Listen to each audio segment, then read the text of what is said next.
পাবনাবাসী, আমি যেটা বোঝাতে চাই এ পর্যন্ত এসে, আজ বাংলাদেশে এই 53 বছর আমরা দেখতে পাচ্ছি বহু মানুষ ইনকামের এই বিষয়টা গুরুত্ব দিতে চায় না। বাবা শাহজালাল, মদের কাছে কুত্তা বিড়াল সব হালাল, এই থিওরি নিয়ে ঘুষ সুদ যত রকমের আছে সব উনি খাচ্ছে। শেষ বয়সে এসে একবার হজ করে উনি মনে করছে আমার আর কোনো অসুবিধা নেই। না, এই জন্য আল্লাহ শুকরিয়া আদায় করবেন। আল্লাহর যদি এবাদত করতে ইন দিয়েছেন, শর্ত লাগিয়েছেন, যদি এবাদত করতে আপনি রাজি থাকেন, আপনাকে আল্লাহ জানিয়েছেন আগে হালাল খাবারের বন্দোবস্ত করেন। সেই পরিবেশ কি বাংলাদেশে এখনো গড়ে উঠেছে? বলেন। এই জান্নাতে দিন কায়েম করা দরকার। এটা নিয়ে যদি আমরা সবাই আজ একমত হয়ে যেতাম যে দিন কায়েম না করলে হালাল রুজি উপার্জন করা সম্ভব না। কারণ যতদিন এদেশে দিন কায়েম হবে না, ততদিন যাকাত ভিত্তিক অর্থনীতি রাষ্ট্রীয়ভাবে কায়েম হবে না। আর যাকাত যতদিন এদেশে রাষ্ট্রে না আসবে, আল্লাহর কসম এদেশে যেই বাস করবে, ডাইরেক্ট হোক আর ইনডাইরেক্ট হোক, ও সুদখোর। আপনি কি মনে করছেন এই টুপিটা দেখতে অনেক সুন্দর লাগছে, এর ভেতরে সুদ আছে? প্রশ্ন আসতে পারে, হুজুর আপনি সুদ দিয়ে এটা? না, আমি সুদ খাই না, কিন্তু এই টুপিটা যে ফ্যাক্টরিতে বানিয়েছে ওই মালিক ব্যাংক থেকে লোন নিয়েছে। কথা বলেন না কেন? এদেশের যে সিস্টেম, আপনি অর্থনৈতিকভাবে যদি সত্যি যাকাত এদেশের সরকারিভাবে কায়েম করতে না পারেন, এই জন্য নামাজের কথা আল্লাহ যেখানে দিয়েছেন সঙ্গে সঙ্গে দিয়েছেন যাকাতের কথা। তো এইটা কি ওয়াজ করে কায়েম করা যায়? কি লাগে? ক্ষমতা লাগে। কি লাগে? এই ক্ষমতা। এই জন্যই তো ইসলামকে নিয়ে যাওয়া লাগবে, যেন যাকাত সরকারিভাবে কায়েম করতে পারে। আর এটা ওখানে কায়েম হয়ে গেলে দেশের প্রত্যেকটা মানুষ তখন হালালকে হালাল, হারামকে হারাম জানার পরে ছেড়ে দিতে পারবে। আর এইটাই আমরা চাই। আমরা যারা সত্যি ইসলাম মেনে চলি, আল্লাহর কসম এদেশে একামতে দিনের দায়িত্বে যারা আছে, ওদের মনের কথা, ওদের জ্ঞানের কথা এইটাই, কোনো দিন তারা এটা চায় না যে আমরা ক্ষমতায় বসে থাকবো না। আমরা ক্ষমতাকে আল্লাহর আখিরাতে জান্নাতের একটা মাধ্যম বানিয়েছি, কারণ আমরা হালালকে হালাল, হারামকে হারাম এটা প্রমাণ করতে হলে ক্ষমতা লাগবে। কারণ এমন এমন জায়গা আছে সেখানে ওয়াজে হয় না, সেখানে কোরআন শরীফ হাদিস শরীফের আইনগুলো বাস্তবে প্রয়োগ করা লাগে। নবীজিকে এজন্য যেদিন তিনি হিজরত করবেন সেদিন শিখিয়েছিলেন, আকুর রব্বি আদখিলনি মুদখালা সিদকি ওয়া আখরিজনি মুখরাজা সিদকি ওয়াজআল লি মিন লাদুনকা সুলতানান নাসীরা। আল্লাহ পাক বলেন, হে নবী এই দোয়া আমার কাছে করেন, আল্লাহ তুমি এই ঘর থেকে বের করে দিলে নিরাপদে বের করে দিও, রাস্তায় যেন কোনো বিপদ আপদ না হয়। আর যেখানে তুমি পৌঁছিয়ে দেবে ওখানে তুমি নিরাপদে আমাকে নিয়ে যেও, শুধু নিয়ে যেয়ে বসিয়ে রেখো না, মিল্লা দুঙ্কা তোমার পক্ষ থেকে আমাকে দিও, সুলতানান নাসীরা এমন একটা ক্ষমতা যার ভেতরে তোমার সাহায্য থাকে। এ দোয়া শেখাচ্ছেন কে? কবুল করবেন কে? আপনি বলেন তো, আমি যদি আপনাকে বলি যে এইভাবে এইভাবে দরখাস্ত লেখেন, তার মানে আমি বলে বলে দিলাম যে এইভাবে লেখেন, ওটা আমি যদি বলে দেই আমি গ্রহণ করব না। আল্লাহ শিখিয়ে দিচ্ছেন যে এইভাবে আমার কাছে দোয়া করেন। নবীজি দোয়া করেছিলেন 3টা, তার 3টা দোয়ায় আল্লাহ কবুল করে নিয়েছে। কারণ দোয়াগুলো শিখিয়েছে কে? আরো জোরে বলেন। সূরা বানী ইসরাঈল 80 নাম্বার আয়াতে আছে, তার প্রথম দোয়া কবুল হয়েছে সঙ্গে সঙ্গে, দ্বিতীয় নম্বর দোয়া কবুল হয়েছে 3 দিন পর, 3 নাম্বার দোয়া কবুল হয়েছে 6 মাস পর। এদিকে খেয়াল করেন না, মানুষ নাকি আপনি কোন দিকে তাকিয়ে আছেন? আপনি হ্যাঁ, রাত 12টা পার হয়ে গেছে, এদিকে তাকানো যায় না? একটা জিনিস বোঝে না। দেখেন তো আলেমরা কিভাবে শুনছে, এর জ্ঞান নেই এদের। এটা না শুনলে পারত। এটা যখন এবাদত চলছে, অনেকের এখনই ধারণাও নেই আসলে এবাদত চলছে। এটা আপনি নামাজে দাঁড়িয়ে থাকলে যে সওয়াব পেতেন এখন তাই পাচ্ছেন। নামাজে দাঁড়িয়ে যেমন কথা বলতে পারেন না, এখনও কথা বলতে পারবেন না। যত কষ্ট হোক, মশায় কামড় দিক, তাও স্থিরভাবে থাকবেন। নবীজির প্রথম দোয়া কবুল হচ্ছে সঙ্গে সঙ্গে। জিবরাইল এসে বলেন, হে নবী, আপনি শুধু এক মুষ্টি বালি হাতে নিয়ে সামনের দিকে ফিকে মারেন, বাকি যা করার ওটা আমার আল্লাহর কুদরত করবে। সঙ্গে সঙ্গে তার দোয়া কবুল হয়েছে, তিনি নিরাপদে বের হয়ে গেলেন। দ্বিতীয় নম্বর দোয়া কবুল হয়েছে 3 দিন পর। কয়দিন? উনি যে বলেছিলেন আমাকে নিরাপদে বের করে দাও, একেবারে গাড়ে সোর, যেখানে 3.5 ঘন্টা সময় লেগেছে আমার মতো যুবক মানুষের উঠতে। এখন তাও তো সিঁড়ি করা আছে, কোনো লতা পাতা ধরে ওঠা যায়। আর 1500 বছর আগে নবীজি যখন উঠেছিলেন তখন তো এরকম সিঁড়ি করা ছিল না। আমার এই 3.5 ঘন্টা লাগলে তাও 4-5 জায়গায় আমি বসেছিলাম। চিন্তা করেন তো, মুহাম্মদুর রাসূলুল্লাহ এবং আবু বকরের কত ঘন্টা লেগেছে। কমপক্ষে ওই সময় 5-6 ঘন্টা লাগার কথা, এত উপরে। তাও এই 1500 বছরের ভেতরে পাহাড়টা তো অনেক কেটে কুটে ছোট করে ফেলেছে। তখন কত উপরে ছিল। এই জায়গা পর্যন্ত কাফেররা পৌঁছিয়ে গিয়েছিল।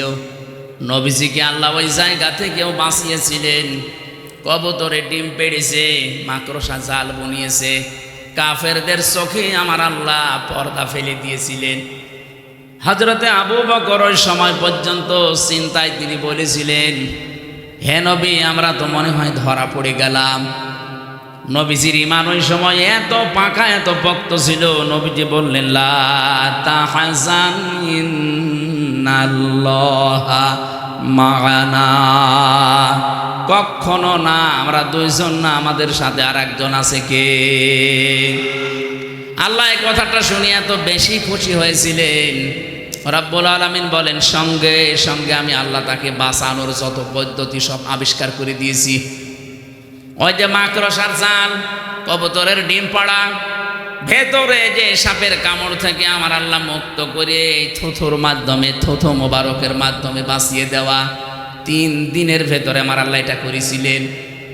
উনি যে বললেন, আল্লাহ আমাকে বের করে দেন নিরাপদে, রাস্তায় যেন জানিয়ে যাবেন নিরাপদে। যদিও বিপদ এসেছিল, আল্লাহ বাঁচিয়ে দিয়েছেন ওই দোয়ার কারণে। 3 নাম্বার দোয়া কবুল হয়েছিল 6 মাস পর। কত? ওখানে যে তিনি দল তৈরি করেছিলেন, নিজের যা ছিল, এখান থেকে ইহুদি, খ্রিস্টান, মুশরিক সবার সাথে জোট গঠন করে ঐক্যবদ্ধ হয়ে আগে দেশ বাঁচিয়েছেন মদিনাকে। বহির্শত্রু থেকে আমরা সবাই মদিনাকে বাঁচাতে চাই, এই জন্য আমরা সবাই এক। হয়তো ধর্ম আমাদের আলাদা আলাদা, কিন্তু দেশ আমাদের সবার। আমার মনে হয় সেই সময় এখন বাংলাদেশে চলছে। ধর্ম আমাদের আলাদা আলাদা থাকতে পারে, দলীয় মতবাদ আলাদা থাকতে পারে, কিন্তু দেশের জন্য এখন সবাই এক। আগ্রাসন যেটা চলছে ভারতের, এটা বন্ধ হওয়ার জন্য একমাত্র পদ্ধতি আমাদের এক হওয়া লাগবে, তাছাড়া উপায় নেই। প্রশ্ন আসতে পারে, ওদের 120 কোটির উপরে মানুষ আর আমাদের শুধু 18 কোটি, তাতে কি? ওদের একটা জিনিস নেই, ঈমান। এইটা না থাকার কারণে ওদের সবচাইতে বেশি ভয় মরণের।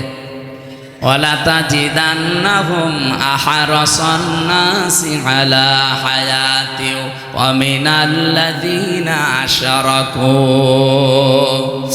সূরা বাকারার ভেতরে আল্লাহ বলেন, হে নবী, অবশ্যই আপনি দেখতে পাবেন এই পৃথিবীতে যারা মুশরিক, তারা সবচাইতে বেশি, তাদের কাছে সবচাইতে লোভনীয়, সবচাইতে আকর্ষণীয় তাদের জীবনটা। ওরা সবচাইতে বেশি ভয় পায় মরণকে। এই জন্য ওদের মরণ হবে এরকম কোনো রাস্তা যদি একটু খুলে দেওয়া যায়, দেখবেন থেমে যাবে। শুধু একটু ঘোষণা দিয়েছিলাম যে আমরা ওই দেশে আর চিকিৎসা নিতে যাব না, কান্নাকাটি শুরু করে দিয়েছে। কারণ ওরা জানে যে বাংলার মানুষ যদি না আসে, ওদের হোটেল চলবে না, ওদের চিকিৎসা চলবে না। এই জন্য আমরা আহ্বান জানাবো, দাদাদের দেশে যাওয়ার দরকার নেই, ও মুশরিকদের। অন্য যেগুলো দেশ আছে, মুসলিম হোক অমুসলিম হোক, সেখানে যান। মুশরিক বাদ দিয়ে যেখানে আছে, খ্রিস্টান দেশে যান, এই পাশে বৌদ্ধরা আছে চীন, এখানে যান। মুসলিম দেশ আমাদের পুরাতন ভাই পাকিস্তানে যান, তুরস্কে যান, যেখানে আছে উন্নত চিকিৎসা। এইটা বাদ দিয়ে আরও দেশ আছে, আরে প্রশ্ন আসতে পারে না, এত বড় দেশ, আরে ভাই এ ভারতের পাশে যত দেশ আছে প্রত্যেকটা দেশের সাথে তাদের শত্রুতা, একটারও মিল নেই। ওদের সাথে ভুটানের মিল নেই, নেপালের মিল নেই, ওদের সাথে শ্রীলঙ্কার মিল নেই, আফগানিস্তানের, পাকিস্তানের, চীনের, মায়ানমারের একটার সাথে ওদের মিল নেই। ওর পাশে যতগুলো রাষ্ট্র আছে সব যদি ভারত ছাড়া চলতে পারে আমরাও চলতে পারবো, কোনো অসুবিধা নেই। ভারত না, আমাদের শুধু পাকিস্তান থেকে ওরা চিনি পাঠিয়েছে, এই জন্য ওদের মাথা খারাপ হয়ে গেছে। কারণ যে ব্যবসা করে খাবে তারপরে তো বাঁচবে, যেই দেখছে আমাদের ব্যবসা বন্ধ মরে যাবো, তখন পাগল হয়ে গেছে। এই জন্য মুশরিকরা সব চাইতে বেশি ভয় পায় জীবনকে, যে জীবন একটু কেটে ফেলবেন দেখবেন ওরা পাগল হয়ে যাবে। আর আমাদের ইমান যাদের আছে 20 কোটি মুসলমানই আমাদের ইমানদার, এ মানুষগুলোর কাছে আর যাই হোক মরণ এদের কাছে হাদিয়া। মরণের বিছানায় এই মানুষগুলো যখন আছাড় খেয়ে পড়বে, বলেন তাহলে আমাদেরকে আল্লাহ যেহেতু ইবাদতের জন্য তৈরি করেছেন, তার উদ্দেশ্য এটা। আল্লাহ রাব্বুল আলামিন আমাদের আদি পিতা হযরত আদম আলাইহিস সালামকে, এরা কি মানুষ না কলেরা, কি কথা বলেন কেন? কলেরাই হবে।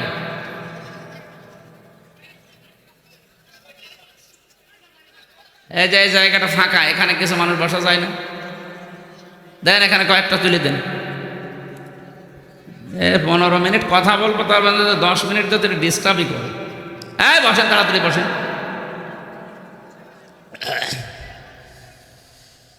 সুবহানাল্লাহ, রিভাব দেন, রিভাব দেন, আওয়াজ কানে লাগবে, কানে আওয়াজ লাগবে না তাহলে গলা বসে যাবে। সুবহানাল্লাহ, আলহামদুলিল্লাহ, লা ইলাহা ইল্লাল্লাহ, সুবহানাল্লাহ, আলহামদুলিল্লাহ,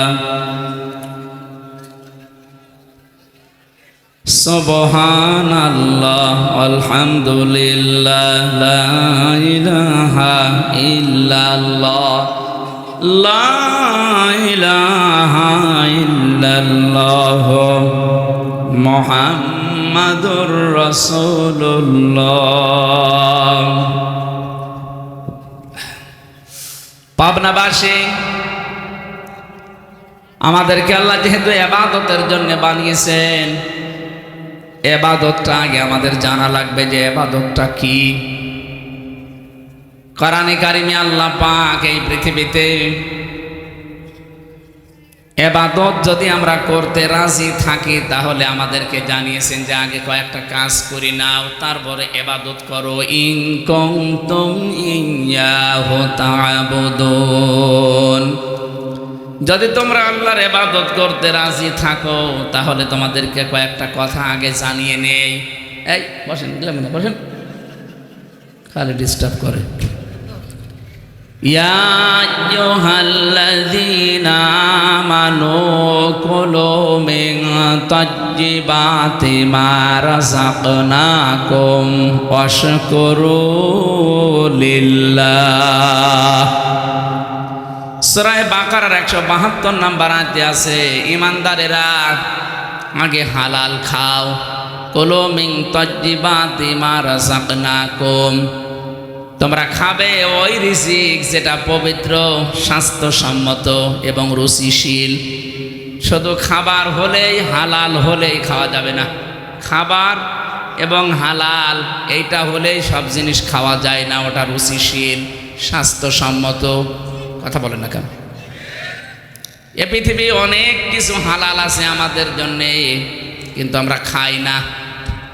কি এই যে নাক দিয়ে যেটা আসে এটা কিন্তু হালাল। কি এটা হালাল না? আপনি কথা বলছেন না কোন কারণে? এটা হালাল না? এটা আলেম না মনে হয়। এই বলেন নাক দিয়ে যেটা আসে এটা কিন্তু হালাল। এটা হালাল কিনা বলো? কেউ যদি এখন পিরিজে করে বলে ভাই মাখন মনে করে খান, খাবে কেন? এটা রুচিতে নেয় না। কথা বলেছেন, এজন্য হালাল হলেই খাওয়া যাবে না, এটা রুচিশীল হওয়া লাগবে, স্বাস্থ্যসম্মত হওয়া লাগবে, পবিত্র হওয়া লাগবে, হালাল হওয়া লাগবে। এটা আল্লাহ আগে জানিয়েছেন যে ইবাদত করতে যদি তোমরা রাজি থাকো তাহলে তোমাদেরকে বলছি কুলু মিন তাজ্জিবাতি মা রাযাকনাকুম ওয়াশকুরু লিল্লাহ। আমি আল্লাহর শুকরিয়া আদায় পরে আগে হালাল রুজির ব্যবস্থা করো। অনেক মানুষ এদেশে আমরা দেখতে পাচ্ছি সারা জীবন হারাম ইনকাম করে করে পাহাড় জমায়, শেষ বয়সে একবার হজ করে উনি আল্লাহর ওলি হয়ে এখন শুকরিয়া আদায় করছে না। আপনি আগে হালাল খাবারের বন্দোবস্ত করেন। এই হালাল খাবারের ব্যবস্থা আমরা তৈরি করতে পারি না, হারাম ইনকামে ছেয়ে গেছে। শেষ বয়সে যে শুকরিয়া আদায় করবেন হজ করার মাধ্যমে, নামাজ পড়ার মাধ্যমে, মসজিদের সভাপতি ক্যাশিয়ার হওয়ার মাধ্যমে হবে না। না কি করে ছাতা করতে আসলাম এত রাত্রে। সেলাই কি আর কি মারছে আপনার সাথে? ভলান্টিয়ার লাগবে না, ওর কানের নিচে দুইটা চড় দিন, ভলান্টিয়ার লাগবে না। আর কি করার জন্য এসেছে? আপনারা জায়গা আরো বড় করতে পারতেন। মানুষ যেহেতু আসে জানেন মানুষ এখন কোনো বাধা নেই। আমি কিন্তু একেবারে মানে নরম ভাষায় বলছি, যেখানে দাঁড়িয়ে আছেন দাঁড়িয়ে থাকেন, বসে আছেন বসে থাকেন। কথা বললে আপনার কিন্তু খবর আছে। একটা জিনিস বোঝাতে হলে একটু একটু বসিয়ে নেওয়া লাগবে না? আমি একটা জায়গায় তো যাবো নাকি, কথা বলেন কোন করেন? এদিকে দেখেন তো কেউ কথা বলছে না, এদের কষ্ট হচ্ছে না? এরা দাঁড়িয়ে আছে। আবার কথা বলে যেটা কথা বলো কানের নিচে একটা চট দেন না কেন? দেন চট দেন।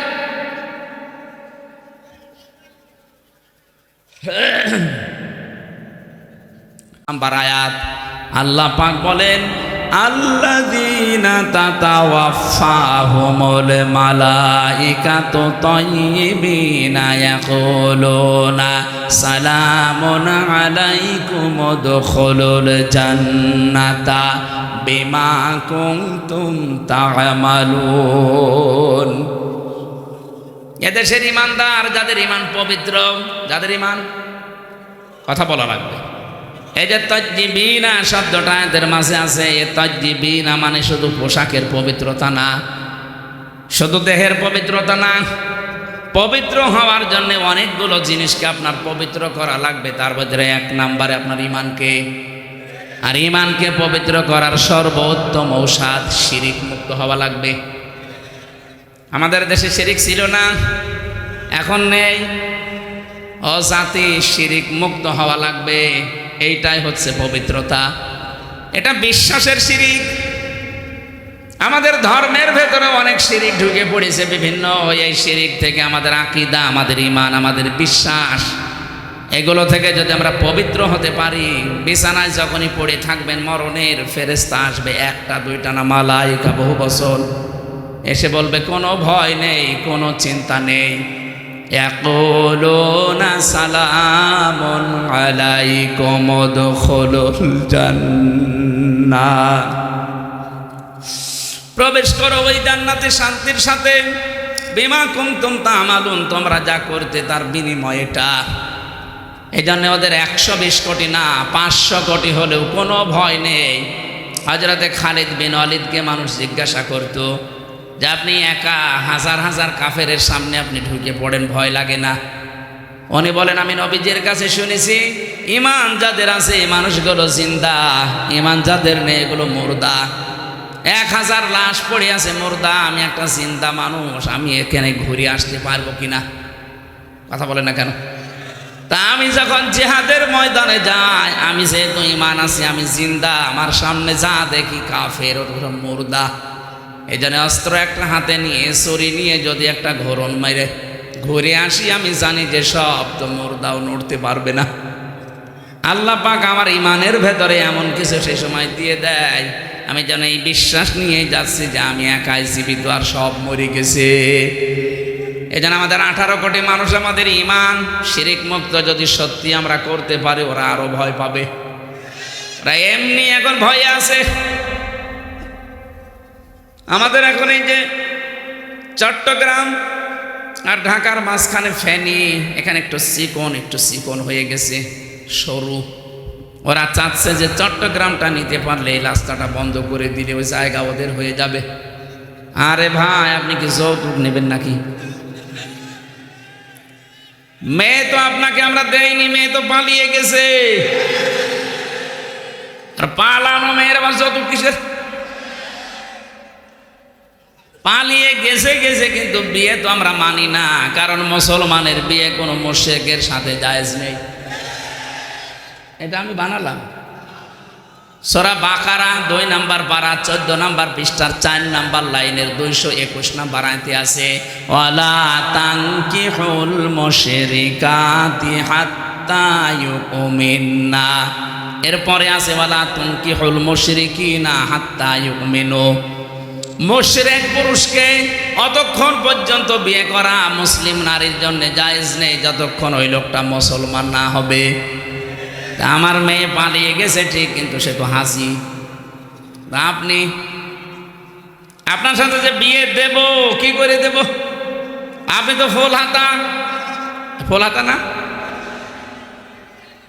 যেটা আমার দাদা দাদা বলে ডাকি সারে, ওকে হাফ হাতা না ফুল হাতা। আর আমরা এখানে ফুল হাতা আছে, 2-1টা তো থাকবে। এই যে ওইটা ফুল হাতা, হ্যাঁ ওইটা, হ্যাঁ মুসলমানে দিয়েছো, ওইটাও শেষ। এতটুকু বাচ্চা মুসলমানি দিয়ে হাফাতা হয়ে গেছে, আর দাদা মুরব্বী কব্বরে যাবে এখনো। ওর সাথে আমাদের মেয়ে দেব কি করি? মেয়ে যখন পালিয়ে গেছে, থাক, বিয়ে যেন না হয়। আর বিয়ে না হলে যৌতুকের প্রশ্ন আসবে। সুতরাং কলকাতার যে সাংবাদিক, এই হকার ময়ূর রঞ্জন, এ যা শুরু করেছে, আমার মনে হয় ওর পেছনে কিছু দেওয়া দরকার। ওর হাতে একটা হ্যারিকেন আর পেছনে জিনিস দিয়ে বল থাক। পাগল হয়ে গেছে না? ও কি জানছে যে দেশে কিছু নেই, ঈমান আছে? ওর মতো কি আমরা মুশরিক? চোখ তুলে তাকান, পেছনে সত্যি জিনিস দিয়ে দেব। আর হাতে সাংবাদিক নামে কলঙ্ক একটা, ওরে হকার দিয়ে ভালো হইতো। হকারেরও একটা সম্মান আছে, কি করে লাফাই দিয়েছে।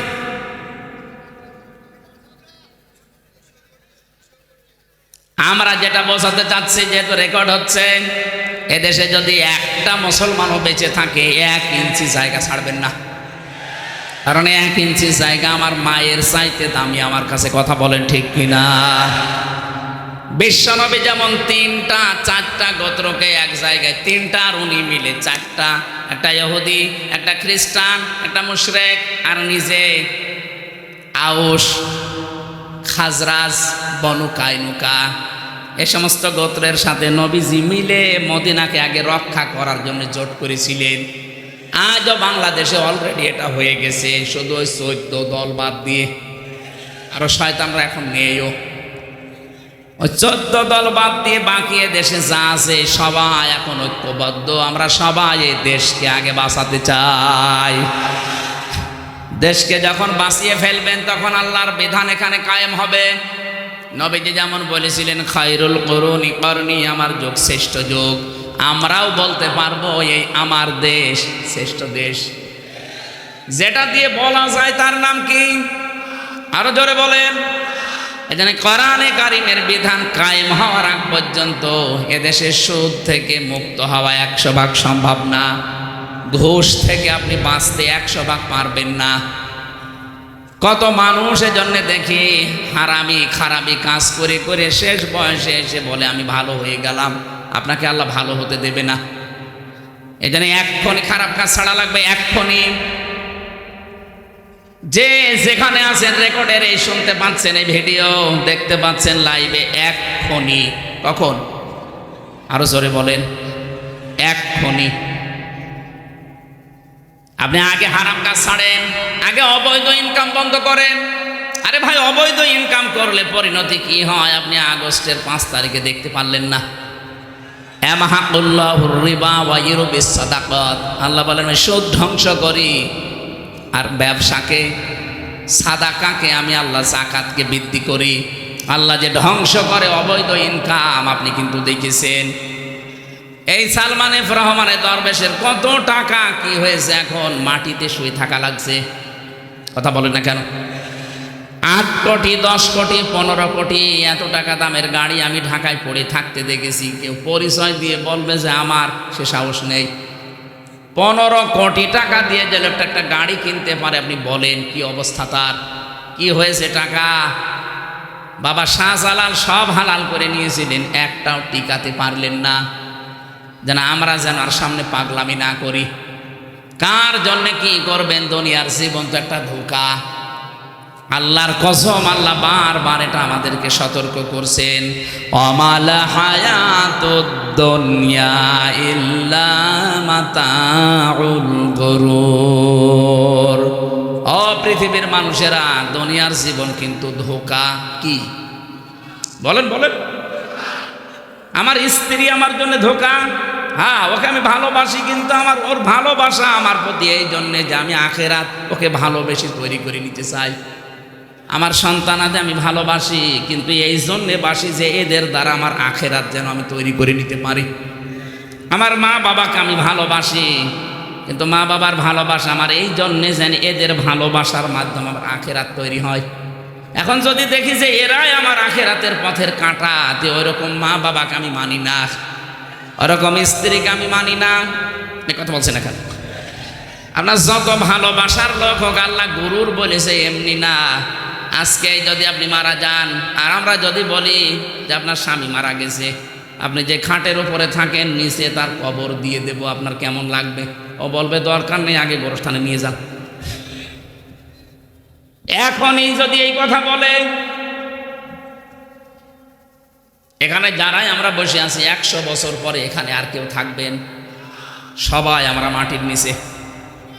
100 বছর পরে এই যে মুরব্বী বসে আছে, এই কালো মুরব্বী, উনি যদি 100 বছর পরে এই জায়গায় আসে, এ গ্রামে এসে যদি বলে এই 2 তলা বাড়ি আমার, ওই সময় এখানে যারা বাস করবে আল্লাহর কসম ওনারে ঢুকতে দেবে না। আমি নিজেই তো আমার 3 পুরুষের পরে আমি আর চিনি না। আমার বাবার নাম রিয়াজউদ্দিন, তার বাবার নাম জাহান আলী, তার বাবার নাম নমাজ আলী, এরপরে আমার আর জানা নেই। সত্যি বলছি, আমার আর জানা নেই। এখন নমাজ আলীর বাবা সর্বোচ্চ 70 বছর আগে শুনলাম মারা গেছে। আমার দাদার দাদা, আমার দাদা মারা গেছে, আজ আমি জেলে থাকতে 1.5 বছর হয়ে গেল। আর ওনার দাদা মরেছে ওনার আরো 70 বছর আগে। আমার মাঝখানে মাত্র একটা পুরুষ গেছে, নমাজ আলী। বলেন তো এই 3 পুরুষের পরে যিনি নমাজ আলীর বাবা, উনি যদি এখন এসে কুষ্টিয়ায় বলে যে এই ভিটা আমার, এই 2 তলা বাড়ি আমি বানিয়েছিলাম, ওর দাঁত মুখ খুলে ফেলবো না? ভণ্ডামি করা জায়গা পান না। কিসের নমাজ আলীর বাবা? আমি তো নমাজ আলী গেছিনি না। আপনি নমাজ আলীর বাপের পরিচয় দিচ্ছেন, ছবি আছে, যদি বলে তো আমি নিজেই ছবি, তো ওর ছবিও আমার কাছে নেই। মাত্র 100 বছরের ব্যবধানে যদি এই অবস্থা হয়, আমার কুষ্টিয়ায় আমার যে বাড়ি আছে, আমার 3 পুরুষ পরে আমার মেয়ের মেয়ের মেয়ে ওখানে হয়তো বসবাস করবে, কিন্তু আমরা আর থাকবো না। যদি আল্লাহ 100 বছর পরে আমার আবার জীবিত করে দেয়, 100 বছর পরে যদি কুষ্টিয়ার ওই বাড়িতে যে বলি এটা আমি বানিয়েছিলাম বহু কষ্ট করে, ওই বাড়িতে আল্লাহর কসম আমার আর উঠতে দেবে না। এইটাই দুনিয়া, এইটাই। অথচ এই দুনিয়ার জন্য আজ স্ত্রী সন্তান মা বাবার মুখে হাসি ফোটাতে, এদেরকে একটু আরামে রাখতে শান্তিতে রাখতে আমরা আজ হালাল হারাম দেখি না। বাবা শাহজালাল সব হালাল। আল্লাহর কসম করে বলছি, আপনি এদের কারণে ধরা খাবেন, কিন্তু ওরা আপনার একটা পাপের বোঝা বহন করতে রাজি হবে না। আপনার হারাম ইনকাম ওরা খেতে রাজি আছে, আপনার হারাম টাকা দিয়ে ওরা আনন্দ করতে রাজি আছে, কিন্তু ওই মানুষগুলো একটাও আপনার যে হারাম ইনকামের গোনা একটা পাপও নিতে রাজি না। তাহলে কার জন্য আমি সহ প্রত্যেকে পাগলামি করছি বলেন? এই পাগলামিটা এখনই বন্ধ করা লাগবে। এই জন্য আগে হালাল রুচি আমি খেয়ে থাকি না খেয়ে থাকি, যতটুকুই হোক যেন হালাল হয়। এরপরে আমার শুকরিয়া আদায় যতটুকু, এই জন্য আয়াতের প্রথম কথা কুলু মিন তাইয়্যিবাতি মা রাযাকনাকুম ওয়াশকুরু লিল্লাহ। আগে হালাল খাবারের ব্যবস্থা করো পৃথিবীর ইমানদারেরা, এরপরে আমি আল্লাহকে ডাকো। আল্লাহ পাক শুধু আমার ইমানদারকে না, রসুলদেরকে, যত রসুল দুনিয়ায় পাঠিয়েছিলেন, রসুল না রসুল, যত রসুল পাঠিয়েছেন বহু বচন দিয়ে আল্লাহ জানিয়েছেন ইয়া আইয়ুহার রাসূলু কুলু মিন তাইয়্যিবাতি মা ওয়া'মালু সালিহান। হে রসুলেরা, আল্লাহ বলেন হে রসুলেরা, কুলু তোমরা খাও, মিন তাইয়্যিবাতি পবিত্র খাবার, ওয়া'মালু আর আমল করো, সালিহা ভালো কাজ। আগে কি আমলের কথা না আগে খাবারের কথা? এজন্য খাবারের ব্যবস্থা আগে আমরা যাই করছি না কেন, যারা মাঠে ঘাটে চাষাবাদ করেন, যারা চাকরি বাকরি ব্যবসা বাণিজ্য যাই করেন না কেন, এটা যেন হালাল হয়। হালাল কর্মজীবন তৈরি না করে এই পরিবেশ যদি কায়েম না হয়, আবারও সামনের সময় আসতেছে মসজিদের ইমামরা আবারও কিন্তু সঠিক কথা বলতে পারবে না। কারণ এই দেশের 100টার 95টা মসজিদের সভাপতি, সেক্রেটারি, ক্যাশিয়ার এখন এরকম মানুষ যারা সারা জীবন সৌদার ঘোষের সাথে জড়িত ছিল। আমি কি বেশি বলে ফেলি না? 100টা সে গোরস্থানের সভাপতি বলেন, মসজিদের, মাদ্রাসার, খানকার, ঈদগার, 100টার 95টা তো হবে যারা পেছনের জীবনের সুদ, ঘুষ, হারামি, খারামির সাথে জড়িত। এখন হয়তো শেষ বয়সে এসে হজ করে জোব্বা গায়ে দিয়ে উনি বিশাল হাসি হয়ে গেছে। এখন আপনি যখন এই হালাল কথা বলবেন, ওই মানুষগুলো তো আগে লাগবে। না হুজুর আপনি আমারে দেখে বলছেন, আরে ভাই আপনারে দেখে বলছি না, আল্লাহ সিরিয়াল দিয়েছে তাই। এই জন্য হালাল খাবার আমরা আগে তৈরি করি। আপনি যার জন্য এই পাহাড় তৈরি করে রাখছেন সম্পদের, এরা কিন্তু একটাও কাজে আসবে না। যে উদাহরণ দিলাম আগে, আমি নিজে যেন এটা মেনে চলতে পারি, আর যারা এসেছি প্রত্যেকে যেন দুনিয়ার এই জীবনটা বুঝতে পারি। আলহাকুমুত তাকাসুরু হাত্তা যুরতুমুল মাকাবির। রব্বুল আলামিন বলেন বেশি বেশি পাওয়ার জন্য মানুষ মহা অন্ধ হয়ে গেছে। ও যতক্ষণ কবরে না যাবে ততক্ষণ ওর হুঁশ ফিরবে না। এই জন্য কবরে যাওয়ার আগে আমাদের এই হুঁশ যেন ফেরে। এখন থেকে যা খাবেন হালাল, যা খাবেন আরো জোরে বলেন, খাবার অল্প হোক, আগে হালাল খাবার তৈরি করা লাগবে। 2 নম্বরে ওয়াশকুরু লিল্লাহ, আল্লাহর শুকরিয়া আদায় করেন। ডাকাডাকি আল্লাহকে কম হোক, আল্লাহ মাইন্ড করবে না। আল্লাহ আপনাকে কম আপনি ডাকেন আল্লাহকে, ডাক আপনাকে বেশি দেওয়ার দরকার নেই, অল্প করে ডাকেন, কিন্তু আপনার খাবারটা আগে ঠিক করেন। তালাবু কাসবিল হালালি ফারিদাতুম বাদাল ফারিদা, নির্ধারিত ফরজ আদায় করার পর হালাল রুজি উপার্জনের জন্য যে চেষ্টা করা হয়, এইটাও ফরজ। এগুলো আমরা অনেকে দুনিয়ার কাজ মনে করে ছেড়ে দেই, মনে করে দুনিয়া, কিসের দুনিয়া? এগুলোই হচ্ছে আখেরাতের কাজ। দুনিয়া যা করবেন এইটা দিয়ে আপনার আখেরাত তৈরি হবে। কথা বলে ঠিক কিনা? আল্লাহ তুমি আমাকে সহ প্রত্যেককে মেনে চলার তৌফিক দাও। আমরা সূরা হুদ 9 নম্বর আয়াত পড়েছিলাম। এখানে আল্লাহ পাক আমাদেরকে সহজ ভাষায় শিক্ষা দিতে চেয়েছেন, ওয়ালাইন আযাকনাল ইনসানা মিন্না রাহমাতান সুম্মা নাযা'নাহা মিনহু ইন্নাহু লা ইয়াউসুন কাফুর। ওয়ালাইন আযাকনা, আমি যদি ইনসান মানুষদেরকে মিন্না রহমাতান, আমার পক্ষ থেকে কোনো দয়া মায়া রহমত এগুলো দেই, এই মানুষগুলো এগুলোর মজা চাকলে বেশ আনন্দিত হয়ে যায়। সুম্মা নাযা'নাহা মিনহু, কিছুদিন আমি আরামে শান্তিতে রাখার পরে যদি একটু পরীক্ষা করার জন্য বিপদ আপদ দেয়, তখনই মানুষ হতাশ হয়ে পড়ে। এই স্বভাবটা প্রত্যেকের ভেতরে আছে। কে বলছে? বলেন বলেন। এই জন্য আনন্দ পেলে, কোনো নিয়ামত পেলে মানুষ নিজেকে কৃপণ বানিয়ে ফেলে, আর কোনো বিপদ আপদ মুসিবত আসলে মানুষ হতাশ হয়ে পড়ে। আল্লাহ পাক বলেন এই গুণটা সবার ভেতরে আছে, কিন্তু তাদের ভেতরে নেই যারা মুমিন। যারা আমরা যেহেতু মুমিন দাবি করছি, এই গুণগুলো থেকে আল্লাহ আমাদেরকে যেন বাঁচান, সেই ব্যবস্থা আমাদের করা লাগবে। দুনিয়ার ময়দানে হাত চলতে ফিরতে গিয়ে কিছু কিছু সময় আল্লাহ আপনাকে নিয়ামত দেবে, টাকা পয়সা ধন দৌলত সুস্থ রাখবে। এগুলো পেয়ে যেন আপনি এই সুস্থতা ধন দৌলত পেয়ে হারাম কাজে যাবেন না। অনেকের আগে সচ্ছলতা ছিল না, এখন সচ্ছলতা পেয়েছে, এটা পাওয়ার পরে হারাম কাজে জড়িয়ে পড়ে, হয়তো বিভিন্ন জেনার দিকে এগিয়ে যায়। এ কথা বুঝতেছে? আল্লাহ এই জন্য জানিয়েছেন, যখন আমি তাকে 7 চাকায়, এই যে জাউকুন মানে মজা চাকা, পৃথিবীর প্রতিটি জিনিসের একটা স্বাদ, একটা মজা আছে না নেই? যে জিনিস আপনি দেখবেন, খাবেন, দেখবেন ওর থেকে একটা স্বাদ পাওয়া যায়, মজা পাওয়া যায়। আল্লাহ পাক বলেন, মানুষের যে ঈমান আছে, ঈমানেরও একটা স্বাদ আছে। মান যাকা তা'মাল ঈমান, মানে রাদিয়া বিল্লাহি রাব্বা ওয়া বিইসলামি দীনা ওয়া বিমুহাম্মাদির রাসূলিল্লাহ সাল্লাল্লাহু আলাইহি ওয়াসাল্লাম নাবিয়্যা ওয়া রাসূলা। রাওয়াহু মুসলিম। রব্বুল আলামিন জানিয়েছেন নবীজির মাধ্যমে, এটা আব্বাস রাদিয়াল্লাহু তাআলা আনহু থেকে বর্ণিত।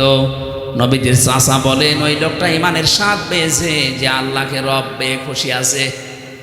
যে ব্যক্তি ইসলামকে জীবন ব্যবস্থা পেয়ে খুশি আছে, আর যে ব্যক্তি মুহাম্মাদুর রাসূলুল্লাহকে নবী এবং রসুল পেয়ে খুশি আছে, এই 3টা জিনিস যদি আমাদের ভেতরে থাকে, মাস্ট বি, অবশ্যই আমরা ঈমানের যে মজা, স্বাদ, এটা পাবো। আল্লাহ আমাদেরকে স্বাদ আর ঈমানের মজা পাওয়ার তৌফিক দেন, আমিন। তাহলে নিয়ামত পেলে আমরা যেন গুনার কাজে জড়িয়ে না পড়ি, আর যখন আল্লাহ বিপদ আপদ মুসিবত দেয়, সে সময় যেন হতাশ হয়ে না পড়ি। সব কিছু স্বাভাবিক রাখবেন। যত বিপদ মুসিবত আসবে না কেন, আমি স্বাভাবিক, আমি অস্থির না, আমি চিন্তিত না, আমি দুঃখিত না, কারণ আমি ঈমান ভেতরে নিয়ে এসেছি, আমি ঈমানদার। আমি তো ওই মুশরিকদের মতো না, ইহুদিদের মতো না, খ্রিস্টানদের মতো না, আমার একটা আলাদা পরিচয় আছে। আমি ঈমানদার, আমি নামাজি, মুসল্লি। এই জন্য আমার ভেতরে হতাশা কাজ করবে না। দুনিয়া একদিকে চলে যাক, বাংলাদেশ যদি ভারত দখল করে নাও, তারপরে হতাশা আসতে যাবে না, কোনো চিন্তা নেই। দেশ ওইটাও এইটাও সবই আল্লাহর। ওটা যদি ওরা আমাদেরকে নিয়ে নেয়, তখন পুরা দেশটা পাবো। এ দেশের মতো 29টা দেশ, তখন আর ভিসা লাগবে না, পুরা দেশে আল্লাহর কালেমা ছড়াতে পারবো। কথা বলেন না কেন? আমরা জানি যে ওরা এত পাগলামি করবে না, কারণ ওরা জানে যে এখানে 18 কোটি মুসলমান বাস করে। যদি আমরা সব এক করে নেই, শেষে নিজের পায়ে নিজে কোড়াল মারা হবে। এমনি যে হারে মুসলমান হচ্ছে, শুধু কোরআন শরীফ তুলে দেব। সেদিন যশোরের এক কলেজের অধ্যাপক, বিসিএস ক্যাডার, ওরে বলেছিলাম যে স্যার, আপনি শুধু আমাদের ধর্মীয় গ্রন্থ বুঝে পড়বেন 3 মাস, আপনাকে আমি মুসলমান হওয়ার জন্য বলি না। 3 মাস পরে দেখি ও লোকটা নিজেই কোরআন পড়ে মুসলমান হয়ে গেছে।